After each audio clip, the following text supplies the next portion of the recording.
Gold has fascinated humanity for thousands of years. Is that finding gold fabrications? A piece of quartz may contain valuable gold while revealing absolutely nothing on its surface. Another specimen may look extreme pallets. This raises an important question. How do geologists, miners, and experienced prospectors determine whether a piece of quartz enters mete? The answer is not a single operation. Gold recovery follows a carefully controlled sequence of mechanical processes. Skip a single step and recovery efficiency drops dramatically.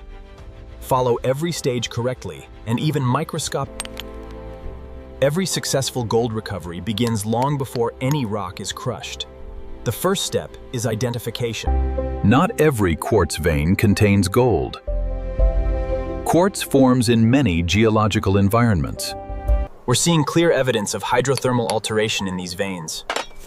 The interlocking texture confirms the high-temperature formation. Visible gold immediately attracts attention. Although it is rare, exposed gold confirms that precious. Most productive quartz never reveals gold at the surface. Instead, geologists often look for iron inches. Attention then shifts to sulfide minerals such as pyrite, arsenopyrite, chalcopyrite, and galena. Quartz texture provides valuable geological evidence. Massive quartz, banded quartz, brecciated quartz. Gold-bearing fluids require pathways through rock. Faults, fractures, and shear zones provide those pathways. Once a promising quartz sample has been identified, the next stage begins. Large quartz specimens are carefully broken into segments. Every fresh fracture reveals new geological information. Hidden sulfide minerals, alteration zones. After a promising quartz sample has been identified and broken into manageable pieces, the next objective is liberation. Different mining operations use different crushing equipment. Jaw crushers, hammer mills, roll crushers, and ball mills all serve the same purpose. Quartz is a brittle mineral. Instead of bending under pressure, it fractures along natural weaknesses. Successful crushing is not about producing powder. Material that remains too coarse may still trap valuable gold, while excessive grinding creates unnecessary processing challenges. Once crushing is complete, the material is separated according to particle size. Vibrating screens classify the crushed quartz into uniform fractions. Crushed ore contains particles of many different sizes. Processing them together reduces recovery efficiency because large fragments behave very differently from fine material. Oversized fragments are never discarded. Instead, they are returned to the crusher for another reduction cycle.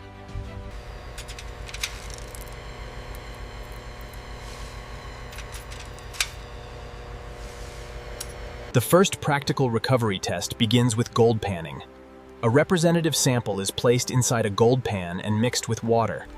As the pan is gently rotated, lighter minerals remain near the surface, while dense particles settle toward the bottom. The washing process continues slowly and with precision. Each gentle movement removes another layer of light quartz. As lighter material disappears, the remaining concentrate becomes darker and denser. Heavy minerals such as magnetite and congents.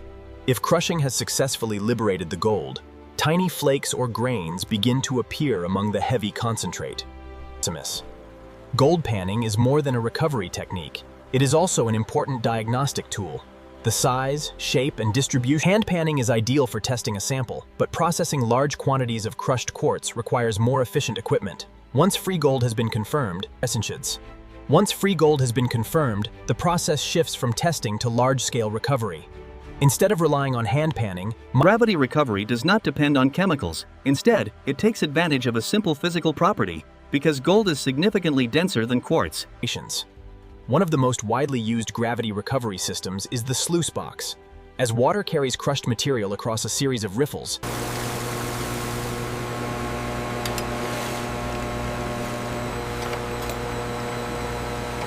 for instance. Some recovery plants use spiral concentrators to improve separation efficiency. As mineral slurry travels through the spiral, as gravity recovery continues, the volume of material decreases dramatically. What began as a large quantity of crushed quartz is the heavy concentrate still contains more than just gold. Minerals such as magnetite, hematite, and garnet often remain together. Every stage of the recovery process has one purpose: preserving valuable material. Although the concentrate has been greatly reduced in volume, it still contains several heavy minerals. At this stage, careful finishing techniques are used. As the final cleaning is completed, the remaining concentrate reveals its most valuable component. Small flakes and grains of natural gold become clearly visible. Successful gold recovery is never the result of a single machine or a single technique. Every stage, from geological identification, the recovery of gold is guided by geology, physics, and careful observation. Understanding mineral formation, particle size.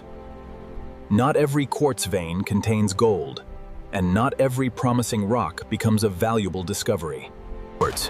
What began as an ordinary piece of quartz has now completed an extraordinary journey through observation, mechanical processing, and patience. Gold recovery is a process built on patience, science, and precision. Every successful discovery begins